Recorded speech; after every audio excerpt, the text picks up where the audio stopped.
El perro demoníaco. Cuando pienso en aquella época, un frío inexplicable recorre mi espalda. Éramos una familia normal, viviendo en un vecindario cualquiera.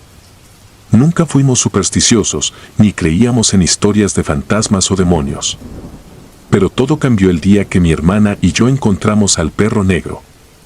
Era una tarde nublada de otoño cuando lo vimos por primera vez. Estaba en la esquina de nuestra calle, acurrucado junto a un poste, cubierto de hojas secas. Era grande, de un negro tan profundo que casi parecía absorber la luz. Sus ojos no eran comunes, brillaban con un amarillo pálido, como si escondieran algo dentro, algo que te miraba más allá de lo físico. Lo extraño fue que no se movió cuando nos acercamos. Se quedó quieto, mirando con una calma casi antinatural. Recuerdo que mi hermana, emocionada, me dijo que debíamos llevarlo a casa. Yo no estaba seguro, pero algo en su mirada me atrapó. Convencer a mi padre fue difícil. Siempre fue de los que decían que los perros callejeros eran peligrosos, portadores de enfermedades. Pero mi madre, quien tenía un corazón blando para los animales, insistió en que no podíamos dejarlo ahí. Finalmente, mi padre accedió, con la condición de que se quedaría solo si no causaba problemas. Aquel perro se convirtió en parte de nuestra casa, aunque desde el principio hubo algo extraño en él. Le pusimos de nombre Sombra. Desde la primera noche, noté cosas que no eran normales. No ladraba, nunca. Ni siquiera hacía ruidos comunes como jadear o gemir. Caminaba en silencio, como si sus patas no tocaran el suelo. Y aunque lo alimentábamos bien, siempre parecía estar mirando fijamente a mi hermano menor, Julián. Al principio lo atribuía a que los perros suelen encariñarse más con los niños, pero la intensidad de su mirada era perturbadora, casi como si lo estudiara. Días después, las cosas comenzaron a empeorar. Julián, que siempre había sido un niño lleno de energía, empezó a enfermar. Al principio creímos que era un resfriado común, pero no mejoraba. Cada día estaba más pálido, más débil. Los doctores no podían encontrar nada físicamente mal en él. Mi madre estaba desesperada, y mi padre empezaba a sospechar que algo raro estaba pasando. Fue entonces cuando lo vi por primera vez. El perro estaba de pie. No como un perro normal que se para sobre sus patas traseras para alcanzar algo, sino de pie, completamente erguido, como un humano. Era de noche, y la luz de la luna entraba por la ventana del cuarto de mi hermano. Yo estaba de pie en el pasillo, mirando hacia adentro. Allí estaba Sombra, inmóvil junto a la cama de Julián. Su cabeza estaba inclinada hacia un lado, y sus ojos brillaban con ese amarillo hipnótico. Parecía sonreír. El grito salió de mi garganta antes de que pudiera detenerme. Mis padres corrieron hacia el cuarto. Mi padre llevaba su vieja pistola, la que mantenía en el armario por seguridad. Cuando encendió la luz, el perro no se movió. Siguió de pie, como si no tuviera miedo. Mi padre apuntó y disparó. La bala atravesó la ventana y el vidrio estalló en 1000 pedazos mientras Sombra saltaba hacia la oscuridad. Nunca lo volvimos a ver. Esa noche, mi hermano empezó a mejorar. Poco a poco, recuperó el color en sus mejillas y la fuerza en su cuerpo. Pero yo no podía sacarme de la cabeza aquella imagen, el perro de pie, con esos ojos que parecían contener una maldad infinita. Mis padres trataron de olvidar todo, atribuyendo lo sucedido a una mala decisión al haber llevado a un perro callejero a casa. Pero yo sabía que no era solo un perro. Habíamos dejado entrar algo más, algo que no pertenecía a este mundo. Semanas después, empezaron las pesadillas. En mis sueños, Sombra regresaba. No como un perro, sino como algo que usaba la forma de un perro para ocultarse. En mis sueños, lo veía caminar como un hombre, siguiendo mis pasos, siempre en silencio, siempre con esos ojos amarillos que me perforaban el alma. Despertaba sudando, y por más que intentara calmarme, sabía que no era solo un sueño. A veces, escuchaba ruidos extraños por las noches, como pasos suaves en el techo o susurros que parecían venir de las paredes. Un día, mientras limpiábamos la casa para mudarnos porque mis padres decidieron que necesitábamos un nuevo comienzo, encontré algo que nunca olvidaré. Era un pequeño rincón en el sótano, detrás de unas cajas que nunca habíamos movido. Allí, en el polvo, había marcas de garras, profundas y desordenadas, como si algo hubiera arañado la pared con furia. También encontré pequeños montones de ceniza, apilados en patrones que no entendía. Algo me decía que aquel lugar no era seguro, que nunca lo había sido. Nos mudamos poco después a una casa más pequeña en las afueras. Mi hermano volvió a ser el niño alegre de antes y mi familia trató de seguir adelante. Pero yo no podía olvidar. Durante años, me pregunté qué era realmente Sombra. ¿Un demonio? ¿Un espíritu? ¿Algo más antiguo y más oscuro? Nunca lo sabré con certeza, pero una parte de mí siente que sigue ahí afuera, esperando, tal vez buscando otra familia que lo deje entrar. A veces, por las noches, juro escuchar un ruido suave afuera de mi ventana, como el crujido de hojas bajo patas que no deberían existir. Entonces cierro las cortinas y trato de convencerme de que solo es mi imaginación. Pero en el fondo, sé que no lo es. La veterinaria. Mi nombre es Ana, y soy veterinaria, y esta historia no es un relato que pueda contar fácilmente sin que un escalofrío me recorra la espalda. Ocurrió hace 2 años, pero sigue siendo una sombra que se cierne sobre mi vida. Todo comenzó de manera inocente, con un cliente que trajo un loro herido. Tenía el ala fracturada y el plumaje algo maltratado, pero no era nada que no pudiera tratar. Lo único peculiar de él era su mirada, intensa, fija, como si supiera más de lo que debería. Hice mi trabajo como siempre, tranquilizando al dueño del animal mientras le explicaba el tratamiento. El loro, que apenas podía moverse, observaba en silencio desde su jaula. El procedimiento fue rutinario, una férula para inmovilizar el ala y analgésicos para el dolor. Le pedí al dueño que lo dejara conmigo unos días para monitorear su progreso. No sabía entonces que esos días cambiarían todo. La primera noche en la clínica, me quedé hasta tarde organizando algunos expedientes. La jaula del loro estaba en una esquina, cubierta con una manta para que descansara. Todo estaba en calma, salvo por el leve zumbido del fluorescente sobre mi escritorio. De repente, escuché mi nombre. Fue un susurro claro, femenino, y venía desde el rincón donde estaba el loro. Levanté la vista, creyendo que alguien había entrado, pero no había nadie. Caminé hacia la jaula y levanté la manta. El loro estaba despierto, inmóvil, mirándome con esos ojos negros y profundos. Ana, dijo, con mi propia voz.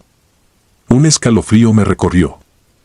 Intenté convencerme de que solo había repetido algo que había escuchado antes en la clínica. Eso hacen los loros, ¿no? Repiten. A la mañana siguiente lo atribuí al cansancio. Sin embargo, las cosas comenzaron a intensificarse. Durante el día, el loro parecía comportarse como cualquier otro animal de su especie, pero cuando la clínica se quedaba en silencio, empezaba a hablar. No eran palabras al azar, eran frases completas, privadas, que yo había dicho en mi casa. Comentarios que no recordaba haber mencionado en voz alta en ningún otro lugar. Estoy agotada, dijo una vez, imitando exactamente el tono en el que yo solía quejarme al llegar a casa. No sé si puedo seguir con esto, murmuró en otra ocasión, con una precisión que me erizó la piel. Sentí que algo no cuadraba. ¿Cómo podía saber esas cosas? La noche en la que el loro comenzó a reírse fue el punto de quiebre. Era una risa que me congeló la sangre. No era la risa chillona y mecánica de un loro común, sino la mía. Exactamente la mía. Esa carcajada breve y nerviosa que solía soltar cuando algo me incomodaba. Me levanté de golpe del escritorio, el corazón latiendo con fuerza. Caminé hacia la jaula, intentando tranquilizarme, diciéndome que solo era un animal, que todo tenía una explicación lógica. Pero cuando llegué, el loro estaba completamente inmóvil, como si jamás hubiera emitido un sonido. En los días siguientes, empecé a sentirme vigilada. No solo en la clínica, sino también en mi casa. Por las noches, el ambiente se volvía pesado, opresivo. A menudo despertaba con la sensación de que alguien estaba en la habitación observándome desde la oscuridad. Revisaba cada rincón, cada sombra, pero no encontraba nada fuera de lugar. Sin embargo, la sensación persistía. Los susurros también comenzaron a aparecer en mi hogar, siempre justo al borde de lo audible. Al principio pensé que eran producto de mi mente agotada, pero pronto me di cuenta de que coincidían con las horas en las que el loro estaba más activo en la clínica. Una tarde, al revisar los expedientes del loro, descubrí que el dueño no había dejado información clara sobre su procedencia. Lo llamé al número que había dejado, pero siempre iba al buzón de voz. Al investigar más, descubrí algo inquietante: el hombre había usado un nombre falso y una dirección inexistente. Era como si nunca hubiera existido. ¿Quién era realmente? ¿Y por qué me había dejado al loro? Una noche, mientras intentaba dormir, escuché pasos en mi apartamento. Se movían lentamente, arrastrándose por el pasillo. Mi respiración se detuvo. Tomé mi teléfono y encendí la linterna, avanzando hacia el sonido. Pero cuando llegué al origen, no había nadie. En su lugar, en el suelo, encontré una pluma negra, idéntica a las del loro. Mi mente se negaba a aceptar lo que parecía tan evidente. No había forma de que el animal pudiera salir de la clínica y mucho menos entrar a mi casa. Decidí instalar cámaras tanto en la clínica como en mi apartamento. Necesitaba pruebas, algo que explicara lo que estaba ocurriendo. Las primeras noches no captaron nada extraño, solo el loro durmiendo en su jaula y el vacío en mi hogar. Pero una madrugada, mientras revisaba las grabaciones, noté algo. A las 3:13 de la mañana. La cámara de la clínica mostró cómo el loro, inmóvil hasta ese momento, giraba su cabeza hacia la lente. Lo hizo de una manera antinatural, como si estuviera mirando directamente a través del objetivo. Entonces, la pantalla se quedó en negro. Intenté reproducir el video de nuevo, pero esa parte estaba dañada. Lo mismo ocurrió con las grabaciones en mi casa. A las 3:13 de la mañana, cada noche, la imagen se cortaba. Mi salud mental comenzó a deteriorarse. Apenas dormía, y cuando lo hacía, tenía pesadillas. Soñaba con habitaciones oscuras llenas de ojos que me observaban desde las sombras. Siempre despertaba sudando y con el eco de mi propia voz llamándome desde algún lugar lejano. Comencé a evitar la clínica, dejando que mis colegas se encargaran de la mayoría de los casos. Sin embargo, no podía deshacerme del loro. Algo me ataba a él, una mezcla de miedo y curiosidad que no podía ignorar. Un día, decidí que ya era suficiente. Llevé al loro a una reserva de aves fuera de la ciudad, convencida de que estar en un entorno natural sería lo mejor para él. Durante el trayecto, el animal permaneció en silencio, pero su mirada nunca se apartó de mí. Cuando llegué, lo dejé con el encargado, quien me aseguró que estaría bien cuidado.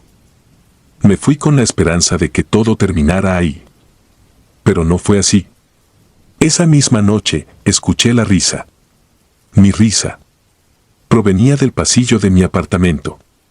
Corrí hacia la puerta, pero no había nadie. Entonces lo vi, una pluma negra, en el suelo, justo frente a mi habitación. Cerré la puerta con llave y me quedé despierta el resto de la noche, temblando. Días después, recibí una llamada de la reserva. El loro había desaparecido. Lo habían buscado por todas partes, pero no había rastro de él. La sensación de ser vigilada regresó, más intensa que nunca. Comencé a notar pequeños cambios en mi apartamento, objetos fuera de lugar, luces que parpadeaban y, lo peor de todo, grabaciones de audio en mi teléfono. Eran fragmentos de mi propia voz, diciendo cosas que nunca había dicho en voz alta. «Ana, no puedes escapar», decía una de ellas. En otra, solo se escuchaba mi risa. Ya no sé qué es real y qué no. A veces, siento que el loro nunca fue un animal, sino algo más. Algo que llegó a mi vida con un propósito que todavía no comprendo. Ahora vivo en constante paranoia, con la sensación de que estoy atrapada en un juego del que no puedo salir. Y cada noche, a las 3:13 de la mañana. Espero, sabiendo que algo, o alguien, está ahí, mirándome desde las sombras. Caminaba como hombre. Mi nombre es Rafael, y aunque muchos de los recuerdos de mi infancia se han desdibujado con los años, hay uno que siempre permanece claro. Es una historia que mi familia se niega a mencionar, como si hablar de ello pudiera invocar algo oscuro. Soy de un pequeño pueblo en Michoacán, un lugar rodeado de montañas y cubierto de niebla al amanecer. Era un niño cuando sucedió todo, pero lo que vi, lo que vivimos, ha marcado mi vida para siempre. Mi abuelo, don Ignacio, era un hombre de pocas palabras, pero de mirada severa. Amaba su tierra y cuidaba de los animales como si fueran parte de la familia. Pero una tarde de mercado trajo a casa algo que cambiaría nuestras vidas. Recuerdo el sonido de las ruedas del carretón al llegar al corral, y como todos salimos curiosos a ver qué había comprado. Allí estaba, amarrada al carretón, una cabra negra. Su pelaje brillaba como si absorbiera la luz del sol, y sus ojos, no sé cómo explicarlo. Tenían una profundidad inquietante, como si miraran más allá de uno, como si supieran cosas que nosotros no. Mi madre y mi abuela dijeron que era mala idea traer ese animal. Las cabras negras son de mal agüero, murmuraron, pero mi abuelo las ignoró. Dijo que era fuerte y que le había costado casi nada. Esa noche, sin embargo, todo comenzó a cambiar. El perro del corral, un viejo mestizo que nunca ladraba sin razón, empezó a aullar. Era un aullido largo, lleno de miedo. Salimos a ver qué ocurría, pero todo parecía en calma. La cabra estaba quieta, amarrada a un poste. Sin embargo, el perro no se calmaba. Mi abuelo le lanzó agua y regresamos a dormir. Al día siguiente, encontramos al perro muerto. Su cuerpo estaba rígido, y su lengua colgaba como si lo hubieran estrangulado. Pensamos que quizá algún animal lo había atacado, pero no había marcas en su cuerpo. Mi abuelo hizo una cruz con piedras y lo enterró al lado del corral. Pero ese fue solo el principio. Cada noche, algo más extraño ocurría. Las gallinas, que normalmente dormían tranquilas, comenzaron a alborotarse como si algo las persiguiera. Al poco tiempo, también comenzaron a morir. Una por una, sin señales de pelea, solo caían muertas, sus ojos vidriosos mirando al vacío. Para la cuarta noche, el ambiente en la casa era tenso. Nadie lo decía en voz alta, pero todos sabíamos que algo estaba mal. Esa noche, recuerdo que me desperté de golpe. Había un sonido en el corral, un balido profundo, casi gutural. No era un sonido normal, era como un lamento que hacía vibrar las paredes. Mi abuelo, con su linterna en mano, salió al patio mientras mi madre trataba de calmarme. Desde la ventana, vi cómo apuntaba la luz hacia la cabra. Entonces ocurrió algo que nunca olvidaré. La cabra ya no estaba en cuatro patas. Estaba de pie, como un hombre. Sus patas traseras se flexionaban de una manera antinatural y su cuerpo parecía más alto de lo que debería. Mi abuelo la miró fijamente, como tratando de entender lo que estaba viendo, pero lo que más me aterró fueron sus ojos. Sus pupilas, alargadas y amarillas, parecían brillar como brasas. El animal inclinó la cabeza y emitió un sonido, no un balido, sino algo que se parecía a una risa ronca. Mi abuelo tropezó hacia atrás, dejando caer la linterna, y corrió de vuelta a la casa sin decir una palabra. Esa noche nadie durmió. Mi abuelo se quedó sentado en la mesa, rezando en voz baja mientras mi abuela encendía todas las velas que tenía. Al amanecer, salió a deshacerse de la cabra, pero ésta ya no estaba.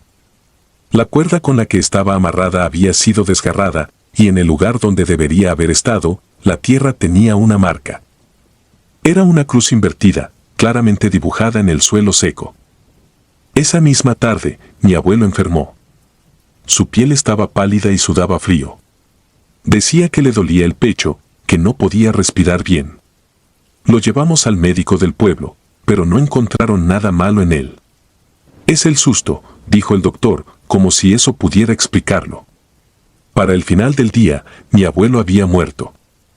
Mi abuela, desconsolada, dijo que debíamos rezar por su alma, pero mi madre estaba convencida de que había algo más en su muerte, algo relacionado con la cabra. Los días siguientes fueron extraños. Había un silencio en el pueblo, como si el viento hubiera dejado de soplar. Las noches eran más oscuras, más frías. Pero lo más inquietante era que, aunque no volvíamos a hablar de la cabra, su presencia se sentía. Era como si aún estuviera cerca, observándonos. Algunas noches escuchaba pasos afuera de mi ventana. Eran lentos, pesados, como si alguien grande caminara alrededor de la casa. Cuando me armaba de valor para mirar, no veía nada, solo la oscuridad. Una noche, semanas después de la muerte de mi abuelo, sucedió algo que confirmó nuestras peores sospechas. Habíamos comenzado a dormir todos en la misma habitación, por miedo a estar solos. De repente, un ruido fuerte nos despertó. Era como si algo hubiera golpeado la puerta principal con fuerza. Mi madre agarró un machete mientras mi abuela sostenía un rosario. Con cuidado, abrimos la puerta. Allí, en el patio, había huellas en la tierra. Eran grandes, casi humanas, pero terminaban en lo que parecían pezuñas. Decidimos pedir ayuda al sacerdote del pueblo. Cuando le contamos lo que había pasado, su rostro se puso serio. Dijo que lo que enfrentábamos no era un simple animal, sino algo más oscuro. Algo que no debía haber entrado en nuestras vidas. Esa tarde, vino a bendecir la casa. Caminó por cada rincón, rezando y rociando agua bendita. Pero cuando llegó al corral, se detuvo en seco. Dijo que el lugar estaba manchado y que debíamos quemarlo. Esa misma noche, mi madre y yo ayudamos a encender el fuego. Las llamas consumieron el corral, iluminando el cielo como si fuera un ritual. Sentimos un alivio momentáneo, como si algo hubiera sido liberado.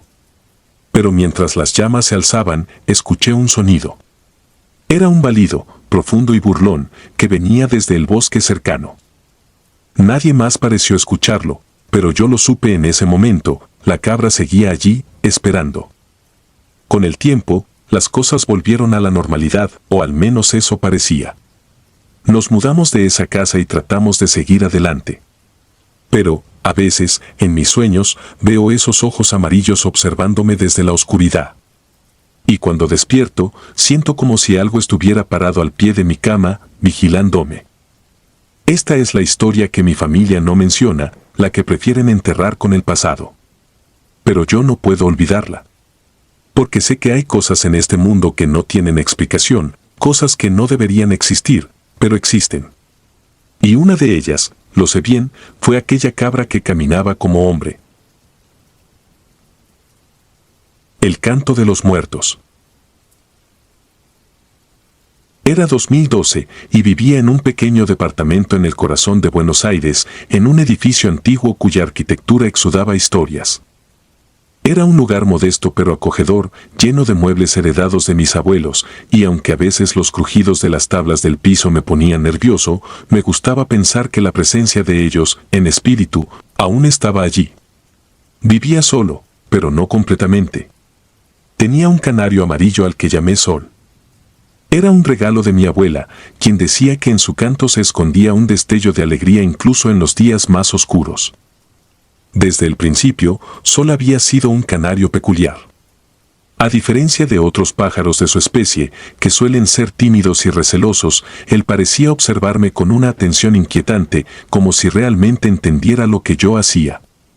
Había algo en su mirada, pequeña pero intensa, que me resultaba desconcertante. Sin embargo, nunca le di demasiada importancia. Pensé que era un rasgo peculiar de su carácter. Los problemas comenzaron un día de invierno. Hacía frío y el cielo gris parecía reflejar el peso en mi ánimo. Ese día, Sol comenzó a cantar una melodía extraña, una que nunca antes había escuchado. Era un canto pausado, melancólico, completamente distinto a los gorjeos alegres y animados que solía hacer. Al principio, pensé que tal vez había aprendido esa tonada de algún vecino, pero no podía dejar de notar lo familiar que sonaba.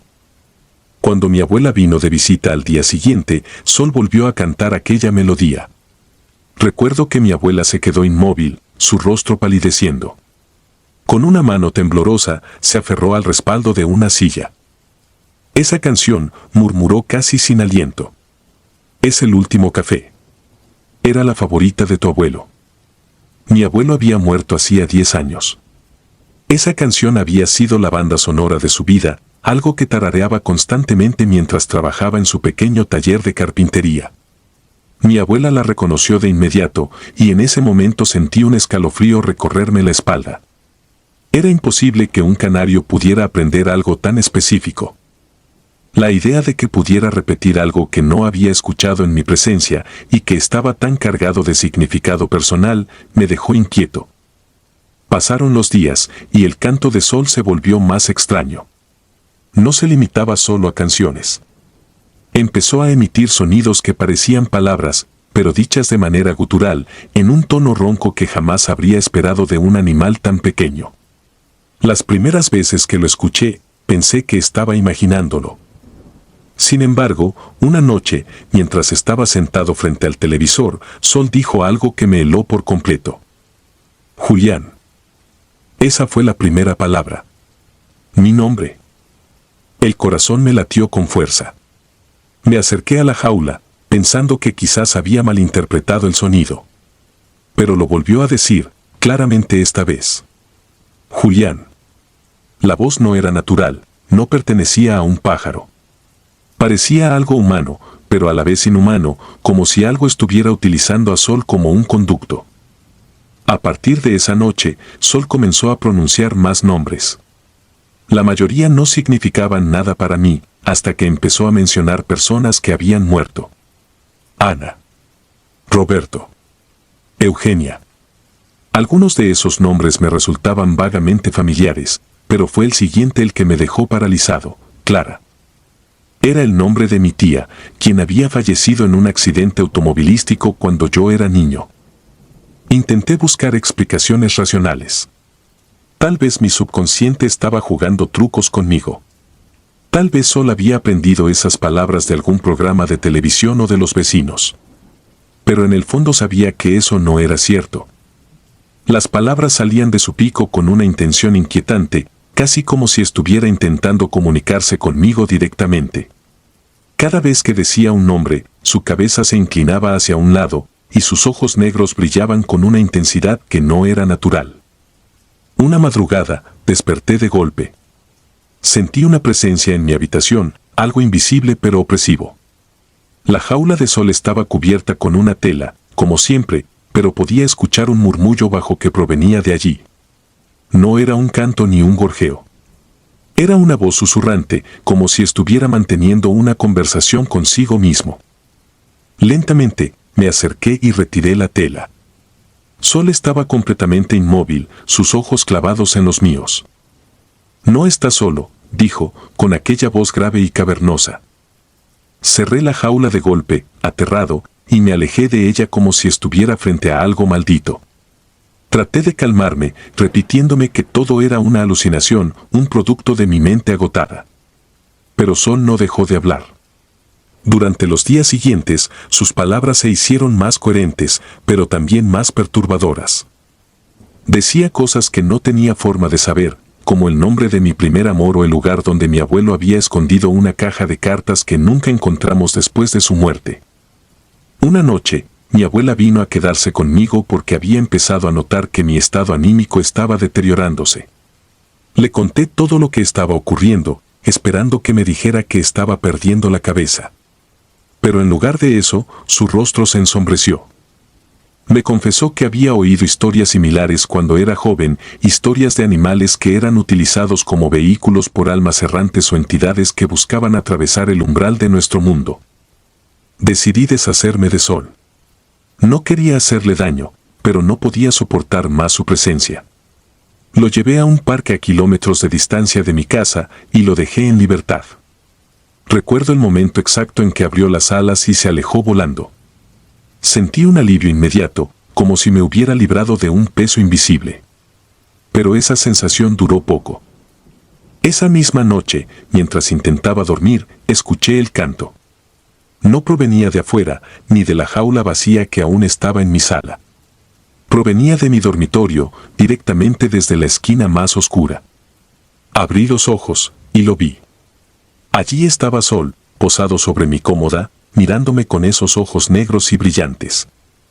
Nunca me iré, dijo. Desde ese momento, mi vida se convirtió en un tormento. Sol ya no necesitaba su jaula ni siquiera un cuerpo físico para manifestarse. A veces lo veía en lugares donde no debería estar, como reflejado en los espejos o en las sombras que se proyectaban en las paredes. Sus palabras se volvieron más crueles, más personales, y a menudo despertaba con marcas en los brazos, como si algo me hubiera estado agarrando mientras dormía. Consulté con curanderos, sacerdotes y expertos en lo paranormal. Cada uno tenía una teoría distinta, pero nadie podía ayudarme. Algunos me dijeron que estaba siendo acosado por un espíritu vengativo, otros que había abierto un portal sin querer. Pero la respuesta más inquietante vino de una mujer que decía ser médium. Me dijo que lo que habitaba en Sol nunca fue humano, que era algo mucho más antiguo, algo que se alimentaba de miedo y desesperación. Y que, al prestarle atención, lo había fortalecido. Han pasado años desde entonces. Logré mudarme de aquel departamento, y por un tiempo pensé que había logrado escapar. Pero de vez en cuando, en las noches más silenciosas, creo escuchar ese canto melancólico en la distancia. Cuando cierro los ojos, siento su mirada sobre mí. Sol se fue, pero dejó algo atrás, algo que nunca podré explicar del todo. No sé si algún día lograré librarme de su presencia, pero lo que sí sé es que ya no estoy solo. Y quizás nunca lo estuve. El rancho. El rancho de mi familia en Texas siempre había sido un lugar donde la naturaleza y el silencio convivían en una paz casi irreal. Al menos, así era antes de lo que todos llamamos el regreso de tormenta. Crecí entre esos campos vastos, el aroma a tierra mojada y el calor abrasador que podía derretir la cordura de cualquiera. Mi padre, un hombre recio y supersticioso, era el alma de aquel lugar. Y su caballo, Tormenta, era su sombra, una criatura majestuosa de pelaje negro como el abismo, con una inteligencia inquietante en los ojos. Era un vínculo tan profundo que algunos decían que aquel animal entendía cada palabra que mi padre pronunciaba. Todo cambió la noche del incendio. Habíamos notado cosas extrañas los días previos. Tormenta estaba inquieto, rascaba el suelo con furia y lanzaba relinchos que no eran normales. Sonaban casi como lamentos.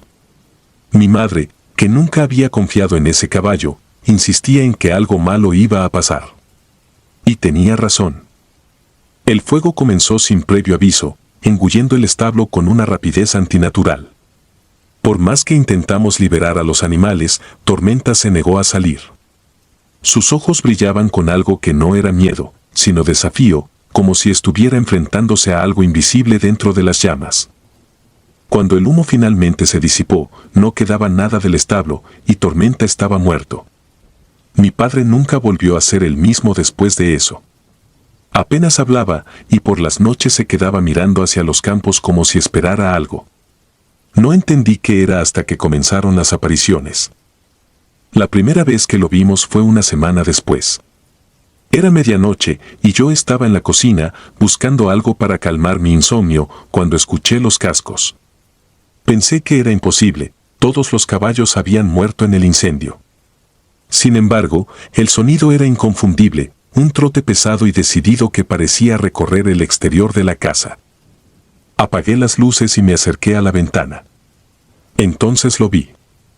Allí estaba, en medio del campo iluminado por la luna. Tormenta. Su silueta era inconfundible, pero algo estaba terriblemente mal. Su pelaje, negro como siempre, ahora parecía absorber la luz, y sus ojos, esos ojos brillaban rojos como carbones encendidos. El caballo levantó la cabeza y soltó un relincho que hizo que mi sangre se congelara. No era un sonido animal. Era un grito. Humano. Doloroso, largo y desgarrador. Corrí a despertar a mi padre, pero cuando regresamos a la ventana, no había nada. Quise convencerme de que había sido una pesadilla. Sin embargo, esa fue solo la primera vez. Las semanas que siguieron trajeron un desfile de horrores. Cada noche, el sonido de los cascos se hacía más fuerte, más insistente, y siempre se detenía justo fuera de mi ventana. Una madrugada, incapaz de soportar más, tomé una linterna y salí al campo. Mi padre me había advertido que no lo hiciera, que el rancho ya no era seguro después del incendio, pero no podía seguir viviendo con ese miedo. La luz de la linterna apenas cortaba la oscuridad y el aire tenía un hedor extraño, una mezcla de cenizas y algo metálico, como sangre. Avancé unos metros y allí estaba él. Tormenta, inmóvil, observándome. Sus ojos brillaban con una intensidad casi insoportable, y pude jurar que su boca se curvó en algo parecido a una sonrisa. Cuando traté de retroceder, sentí que el suelo bajo mis pies se hacía blando, como si estuviera pisando carne en lugar de tierra. Una voz, un susurro, resonó en mi cabeza. No entendí las palabras, pero la sensación era clara, una advertencia. Al día siguiente, descubrimos que varios animales habían sido mutilados en los alrededores del rancho. Las marcas en sus cuerpos eran extrañas, como si algo los hubiera desollado con precisión quirúrgica. Lo más perturbador era que, en algunos casos, las patas habían sido reacomodadas en posiciones que recordaban a figuras humanas. Mi madre, aterrorizada, insistió en que nos fuéramos, pero mi padre se negó. Dijo que abandonar el rancho significaría rendirse ante algo que no entendíamos. Sin embargo, yo podía ver en sus ojos que estaba tan asustado como nosotros. Cada noche se sentaba con una escopeta cargada en el porche, aunque todos sabíamos que ninguna bala podía detener lo que acechaba entre las sombras. Una noche, mientras intentaba dormir, el sonido del galope fue reemplazado por algo más. Era como si alguien estuviera caminando alrededor de la casa, pero los pasos eran desiguales, como si el caminante no estuviera acostumbrado a usar piernas humanas. Mi corazón latía con tanta fuerza que pensé que explotaría. Entonces, la puerta de mi habitación se abrió. No había nadie allí, pero el aire se volvió helado.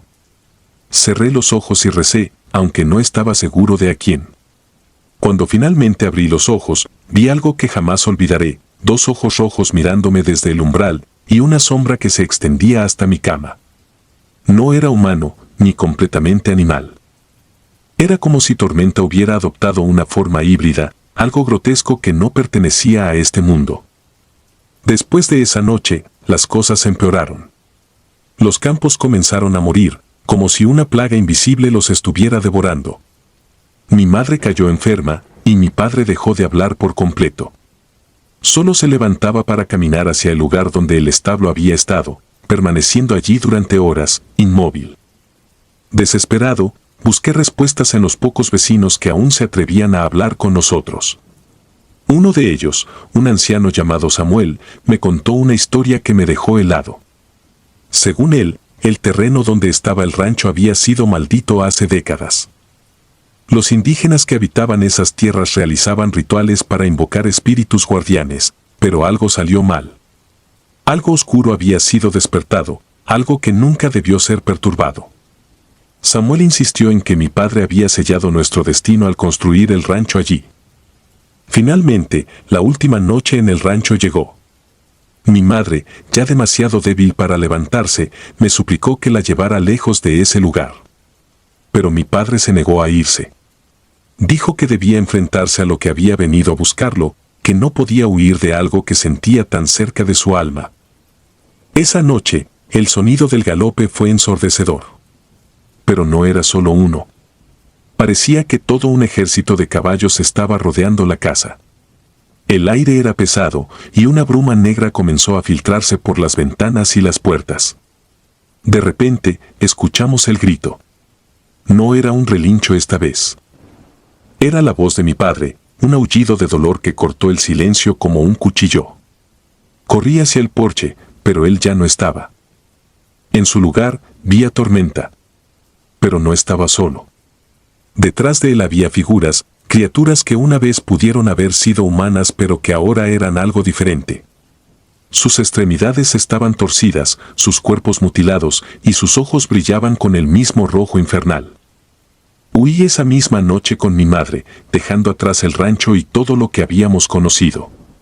Nunca volvimos, y nunca supimos qué fue de mi padre.